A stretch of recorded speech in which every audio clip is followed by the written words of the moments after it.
Check, check. Okay.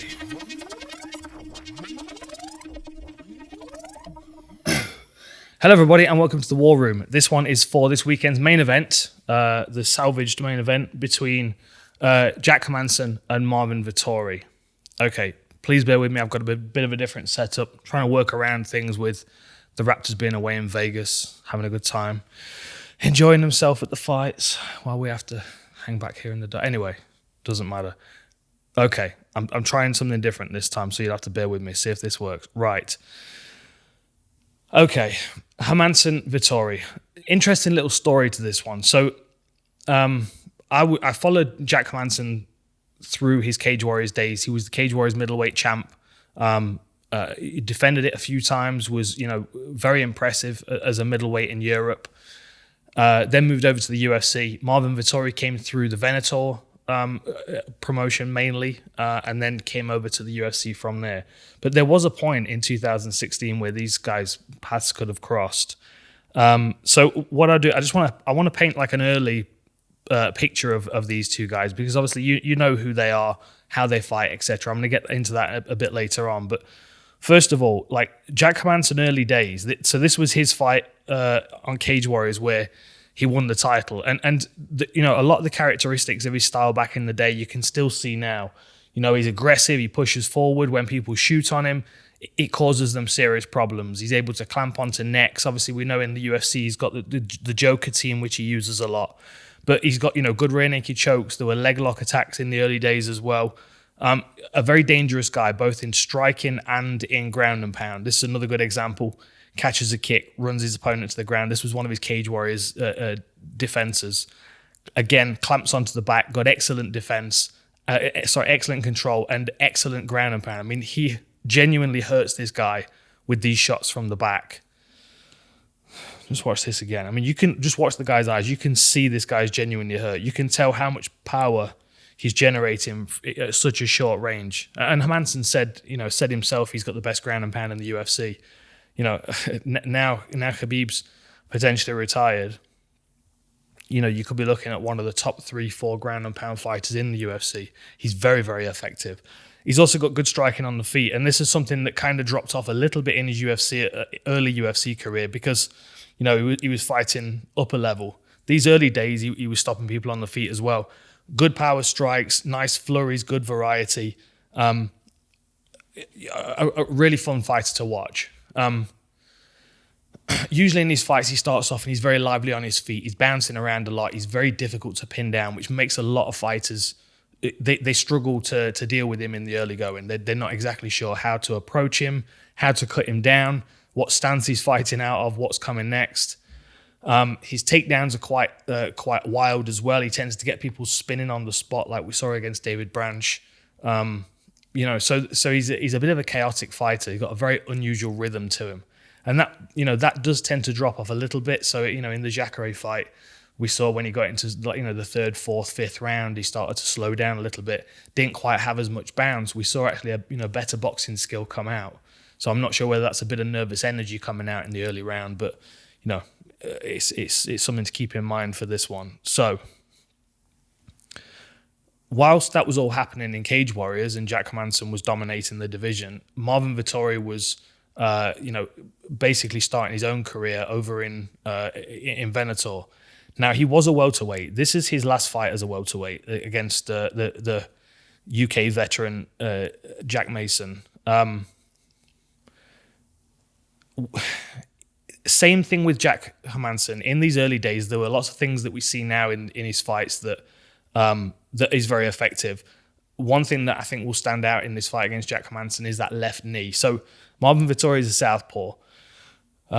So that left knee is a real good weapon for him. You can also turn it into a kick. We've seen him use it as a kick several times, but as a knee particularly, even as a jumping knee to cover distance, if someone's level changing, trying to body lock, trying to clinch, throwing a straight punch combination, he covers distance so well with it. I mean, you can watch actually, if you watch his base foot, we're actually going to just watch his base foot here because he's going to knee with this knee. He's going to slide through and hit Jack Mason under the chin.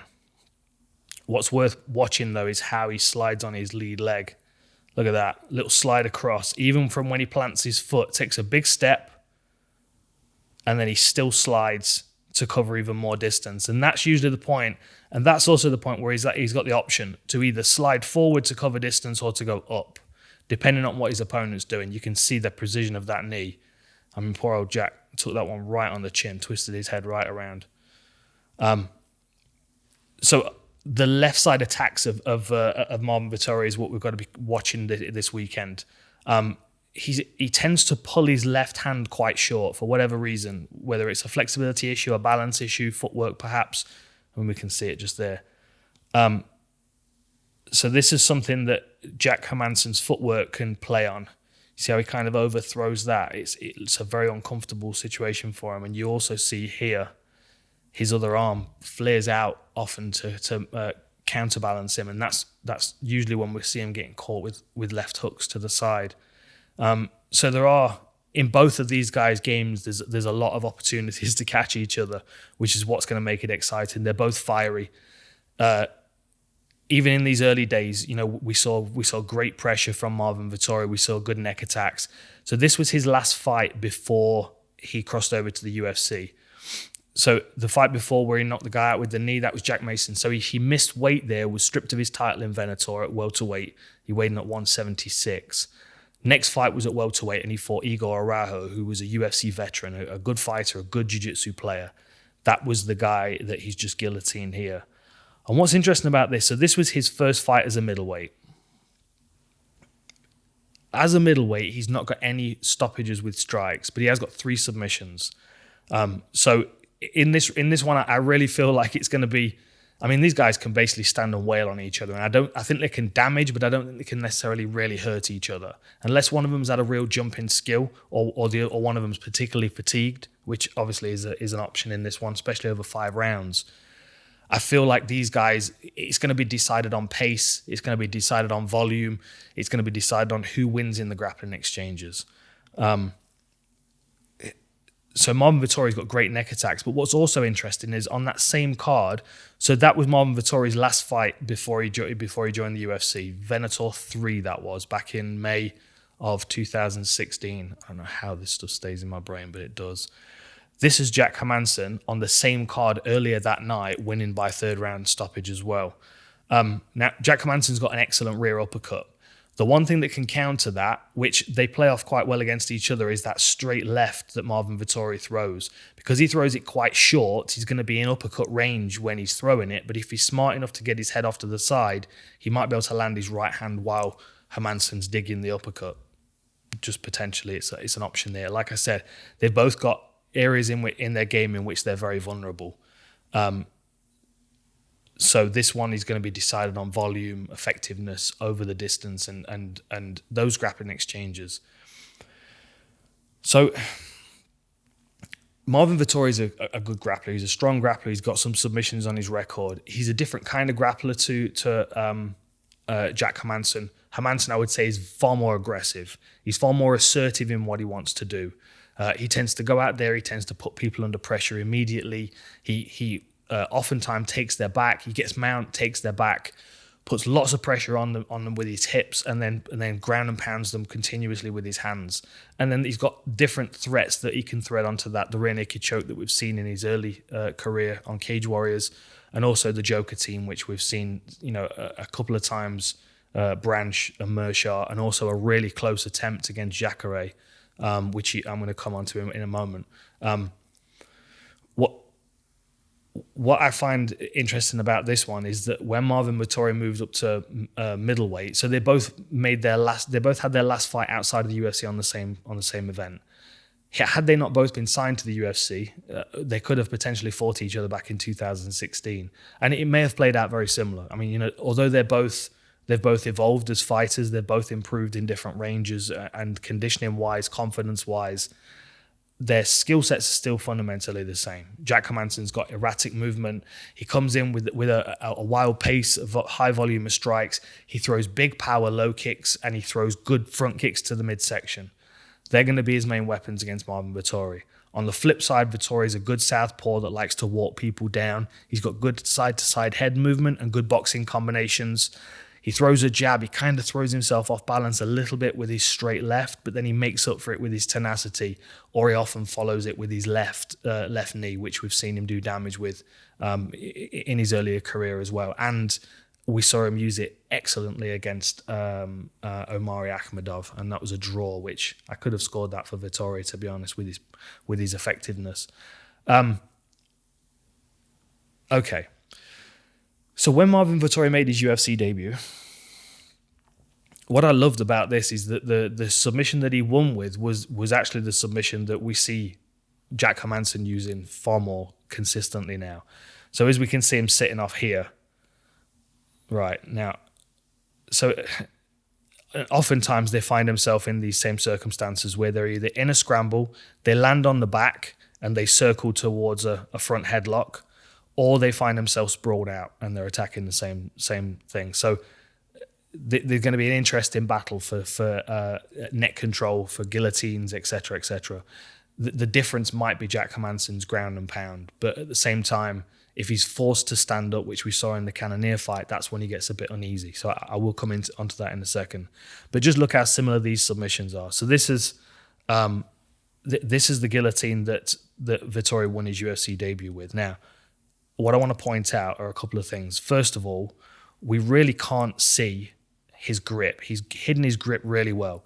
So as he's thrown the grip into this position, his hands are actually hidden by the back shoulder of his opponent, Alberto Uda. He's also shot this knee straight through. You can see the right leg. I had to think about that.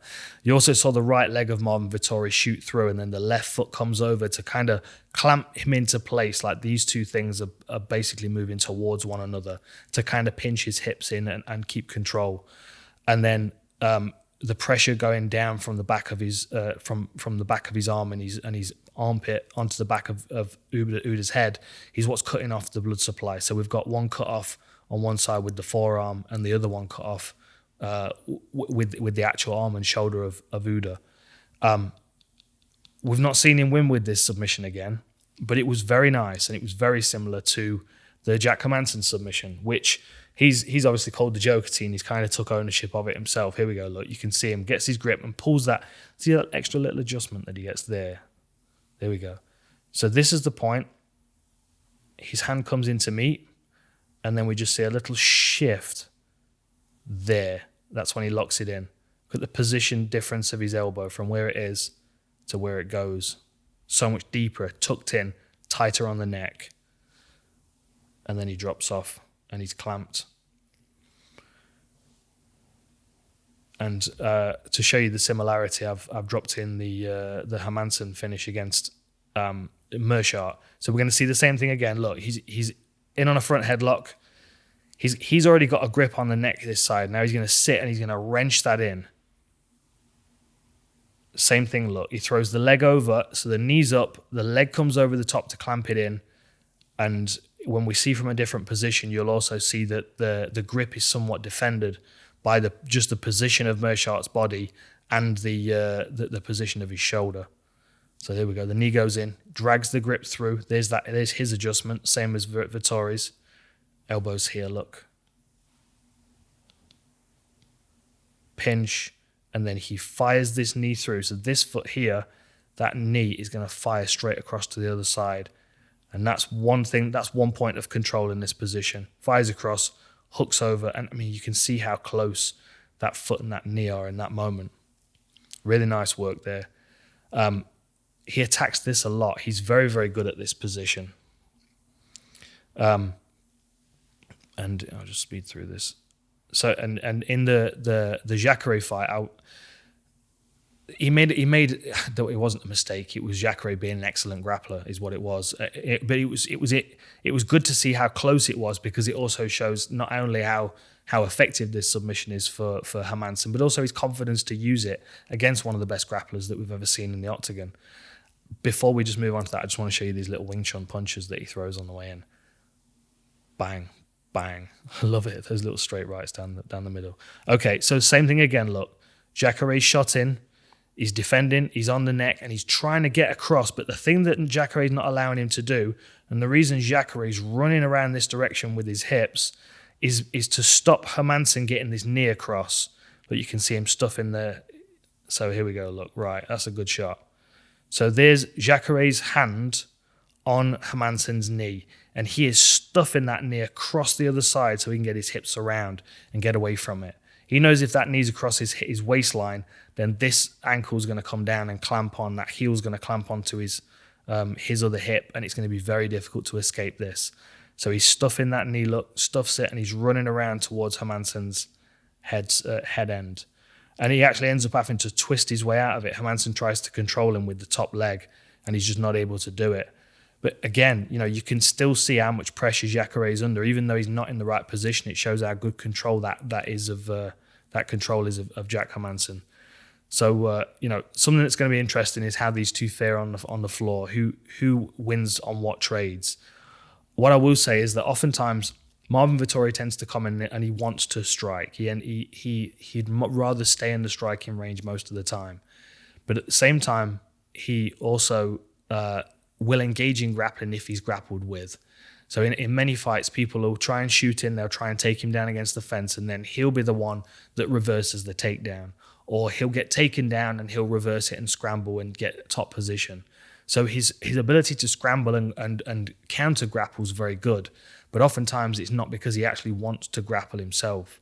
If I have a quick look on UFC stats here, so like takedown average per 15 minutes, a clear advantage for Jack Hermansson there, but takedown accuracy is lower, but that's oftentimes is because he's attempting a takedown and hitting them with the second one, just like I talked about with Brancher. Covered it on inside the octagon, got him spinning like a